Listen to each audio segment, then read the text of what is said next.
നമസ്കാരം, ഇൻസൈഡിലേക്ക് സ്വാഗതം. നമുക്കറിയാം, ലോകത്തിൻ്റെ പല കോണുകളിലും ഇപ്പോഴും യുദ്ധം തുടർന്നുകൊണ്ടിരിക്കുകയാണ്. അവിടെയൊക്കെ സമാധാനം വന്നിട്ട് വർഷങ്ങളായി. പ്രത്യേകിച്ച് റഷ്യ യുക്രൈൻ്റെ അവസ്ഥ ഇന്ന് എവിടെ വരെ എത്തി നിൽക്കുന്നു എന്നുള്ളതിനെക്കുറിച്ച് കൃത്യമായി തന്നെ ലോകത്തിന് വിവരമുണ്ട്.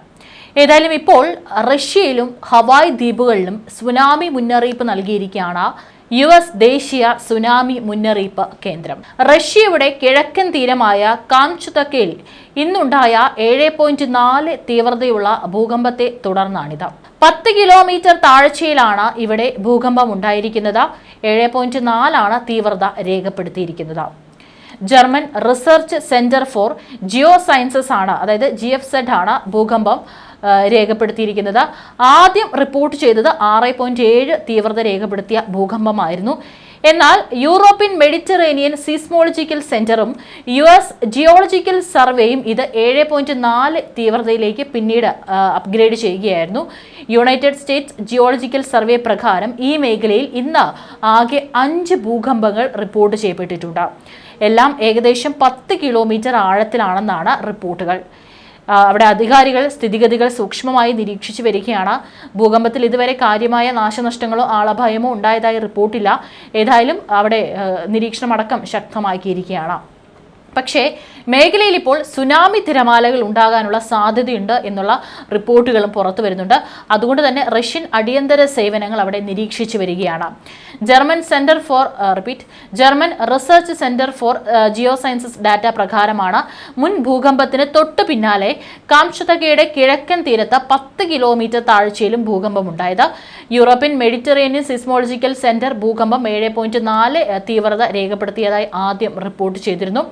കൂടാതെ അവിടെയുള്ള കമാൻഡർ ദ്വീപുകളിലെ ജനസാന്ദ്രത കുറഞ്ഞ അലുട്സ്കി ജില്ലയിൽ 60 സെന്റിമീറ്റർ വരെ ഉയരമുള്ള തിരമാലകൾ എത്താൻ സാധ്യതയുണ്ടെന്നും പ്രാദേശിക അടിയന്തര സേവനങ്ങളെ ഉദ്ധരിച്ച് റഷ്യയുടെ സർക്കാർ വാർത്താ ഏജൻസി റിപ്പോർട്ട് ചെയ്തിട്ടുണ്ട്.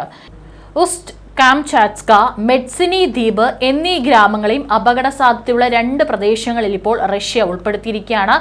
ഇതിൽ ഉസ്റ്റ് കാംചാറ്റ്സ്ക് വൈകുന്നേരം 5:25 മെഡ്സ്നി ദ്വീപിൽ വൈകുന്നേരം 5:36 ഭൂകമ്പം ഉണ്ടാകുമെന്ന് റിപ്പോർട്ടുകൾ വീണ്ടും പറഞ്ഞിട്ടുണ്ട്. അതിന്റെ അടിസ്ഥാനത്തിലൊക്കെ തന്നെ അവിടെ നിരീക്ഷണം ശക്തമാക്കിയിരിക്കുകയാണ്. 0.3 മീറ്റർ മുതൽ 1 മീറ്റർ വരെ ഉയരത്തിൽ തിരമാലകൾ ഉണ്ടാകാനും സാധ്യതയുണ്ട്. ഭീഷണി നേരിടുന്ന തീരപ്രദേശങ്ങളിലെ ജനങ്ങൾ ജാഗ്രത പാലിക്കാനും ദേശീയ തദ്ദേശ സ്വയംഭരണ സ്ഥാപനങ്ങളോട് നിർദ്ദേശങ്ങൾ അനുസരിക്കണമെന്നും അധികാരികൾ നിർദ്ദേശിച്ചിട്ടുണ്ട്. ആദ്യം ഭൂകമ്പം റിപ്പോർട്ട് ചെയ്തതിനു ശേഷം ഏകദേശം 30 മിനിറ്റ് ഇടവേളകളിൽ 4 ചെറിയ ഭൂകമ്പങ്ങളാണ് ഈ മേഖലകളിൽ റിപ്പോർട്ട് ചെയ്തത്. 7.4 അതിൽ ഏറ്റവും കൂടുതൽ രേഖപ്പെടുത്തിയിട്ടുള്ളതിൽ തീവ്രത കൂടിയ ഭൂകമ്പം. ആദ്യ 2 ഭൂകമ്പങ്ങൾ 5.6 തീവ്രതയും നാലാമത്തേതുമായ ഭൂകമ്പങ്ങൾ 5.0 തീവ്രതയുമാണ് രേഖപ്പെടുത്തിയിരിക്കുന്നത്. ഏതായാലും ഈ മേഖലകളിലൊക്കെ തന്നെയുള്ള ആളുകളെ അവിടെ നിന്ന് ഒഴിപ്പിക്കും.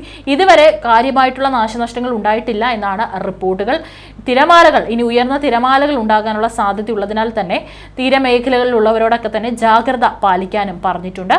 അതുപോലെ തന്നെ മറ്റൊരു ദ്വീപായിട്ടുള്ള പെട്രോപാവ്ലോവ്സ്ക കാംചാറ്റ്സ്കി നഗര ജില്ലാ ഉപദ്വീപിന്റെ തെക്ക് കിഴക്കൻ ഭാഗത്തെ ഏറ്റവും ജനസാന്ദ്രതയുള്ള പ്രദേശവും പ്രാദേശിക തലസ്ഥാനം സ്ഥിതി ചെയ്യുന്നതുമായ ഭാഗത്ത് 15 സെന്റിമീറ്റർ വരെ ഉയരമുള്ള തിരമാലകൾ കാണാനുള്ള സാധ്യതയുണ്ട്. അതുകൊണ്ട് അവിടെയുമുള്ള ജനങ്ങളോട് ജാഗ്രത പാലിക്കണമെന്നാണ് മുന്നറിയിപ്പ് നൽകിയിരിക്കുന്നത്. ഏതായാലും റഷ്യയിൽ ഇക്കാലത്തൊന്നും തന്നെ ഇത്രയും തീവ്രത കൂടിയ ഭൂകമ്പം റിപ്പോർട്ട് ചെയ്യപ്പെട്ടിട്ടില്ല. അവിടെ നിലവിൽ യുക്രൈനുമായിട്ടുള്ള സംഘർഷങ്ങൾ നിലനിൽക്കുന്ന സാഹചര്യത്തിൽ കൂടിയാണ് ഇത്രയും 7.4 തീവ്രതയടക്കം രേഖപ്പെടുത്തിയിട്ടുള്ള ഭൂകമ്പം റിപ്പോർട്ട് ചെയ്യുന്നത്. കാര്യമായ നാശനഷ്ടം ഉണ്ടായിട്ടില്ലെന്നാണ് ഇതുവരെയുള്ള റിപ്പോർട്ടുകൾ. അത്തരത്തിൽ നാശനഷ്ടങ്ങൾ സംഭവിച്ചിട്ടുണ്ടെങ്കിൽ തന്നെ റഷ്യയെ സംബന്ധിച്ച് അത് വലിയ നാശനഷ്ടത്തിലേക്കാണ് കൊണ്ടുപോകുന്നത്. ഇപ്പോൾ യുക്രൈനുമായി വർഷങ്ങൾ നീണ്ടു നിൽക്കുന്ന സംഘർഷങ്ങളിലും സാമ്പത്തികമായിട്ടും വൻ ഇടിവാണ് റഷ്യ ഇപ്പോൾ അനുഭവിച്ചുകൊണ്ടിരിക്കുന്നത്. മാത്രമല്ല, യൂറോപ്യൻ രാജ്യങ്ങളൊക്കെ തന്നെ റഷ്യയ്ക്ക് നേരെ വലിയ രീതിയിലുള്ള ഉപരോധം ഇപ്പോൾ ഏർപ്പെടുത്തിക്കൊണ്ടിരിക്കുകയാണ്. സാമ്പത്തികമായ റഷ്യ താഴ്ന്നുകൊണ്ടിരിക്കുന്നതിനിടയിലാണ് പ്രകൃതിയും ഇത്തരത്തിലുള്ള ദുരന്തങ്ങൾ റഷ്യയ്ക്ക് സമ്മാനിക്കുന്നത്. ഏതായാലും ഇതുവരെയായിട്ട് ആളഭയമൊന്നും റിപ്പോർട്ട് ചെയ്യപ്പെട്ടിട്ടില്ല. ഇനിയും ചില മേഖലകളിൽ അവിടെ ഭൂകമ്പം ഉണ്ടാകാനുള്ള സാധ്യതയുണ്ടെന്നും മുന്നറിയിപ്പ് നൽകിയിട്ടുണ്ട്. അതേസമയം ഇന്ന് റഷ്യയിൽ മാത്രമല്ല വടക്കൻ ഇറാനിലും താജിക്കിസ്ഥാനിലും ഭൂകമ്പം ഉണ്ടായിട്ടുണ്ട്. നാശനഷ്ടം സംബന്ധിച്ച വിവരങ്ങൾ ലഭ്യമായിട്ടില്ല. വടക്കൻ ഇറാനിൽ 5.6 തീവ്രത രേഖപ്പെടുത്തിയ ഭൂകമ്പവും താജിക്കിസ്ഥാനിൽ 4.0 തീവ്രത രേഖപ്പെടുത്തിയ ഭൂകമ്പവുമാണ് ഉണ്ടായത്. വടക്കൻ ഇറാനിൽ ഞായറാഴ്ച 5.6 തീവ്രത രേഖപ്പെടുത്തിയ ഭൂകമ്പം ഉണ്ടായതായി യൂറോപ്യൻ മെഡിറ്ററേനിയൻ ഭൂകമ്പ ശാസ്ത്ര കേന്ദ്രമാണ് വെളിപ്പെടുത്തിയത്. 3 കിലോമീറ്റർ ആഴത്തിൽ ഭൂകമ്പം അനുഭവപ്പെട്ടുവെന്നും EMSC അറിയിച്ചിട്ടുണ്ട്. ഇന്ന് തന്നെയാണ് താജിക്കിസ്ഥാനിൽ 4.0 തീവ്രത രേഖപ്പെടുത്തിയ ഭൂകമ്പമുണ്ടായതായി നാഷണൽ സെന്റർ ഫോർ സീസ്മോളജി അറിയിച്ചത്. 160 കിലോമീറ്റർ ഉയരത്തിൽ ഭൂകമ്പത്തിന്റെ പ്രത്യാഘാതങ്ങൾ അനുഭവപ്പെട്ടുവെന്നും അറിയിപ്പിലുണ്ട്. കഴിഞ്ഞ ദിവസം US സംസ്ഥാനമായ അലാസ്കയുടെ തീരങ്ങളിലും ബുധനാഴ്ച ഭൂകമ്പ മാപിനിയിൽ 7.3 തീവ്രത രേഖപ്പെടുത്തിയ ഭൂകമ്പം ഉണ്ടായിരുന്നു. ഇതേ തുടർന്നും തീരപ്രദേശങ്ങളിൽ സുനാമി മുന്നറിയിപ്പ് നൽകിയിട്ടുണ്ടായിരുന്നു. ദ്വീപ് നഗരമായ സാൻസ് പോയിന്റിന് 87 കിലോമീറ്റർ അകലെയാണ് പ്രഭവ കേന്ദ്രം. ആദ്യം 5.2 തീവ്രതയുള്ള ഭൂകമ്പമാണ് ഉണ്ടായത്. പിന്നാലെയും അവിടെയും തുടർചലനങ്ങൾ ഉണ്ടായി. സാൻഡ് പോയിന്റിൽ ചെറിയ സുനാമി തിരകൾ ഉണ്ടായെന്ന് റിപ്പോർട്ടുണ്ട്. 1964 വൻ നാശനഷ്ടമുണ്ടാക്കിയ 9.2 തീവ്രതയുള്ള ഭൂകമ്പം അലാസ്കയിലും ഉണ്ടായിട്ടുണ്ട്. വടക്കേ അമേരിക്കയിൽ ഇന്ന് വരെ ഉണ്ടായതിൽ വെച്ച് ഏറ്റവും വലുതായിരുന്നു അത്. 2023 ജൂലൈയിൽ അലാസ്ക ഉപദ്വീപിലും 7.2 തീവ്രതയുള്ള ഭൂകമ്പമുണ്ടായിരുന്നു.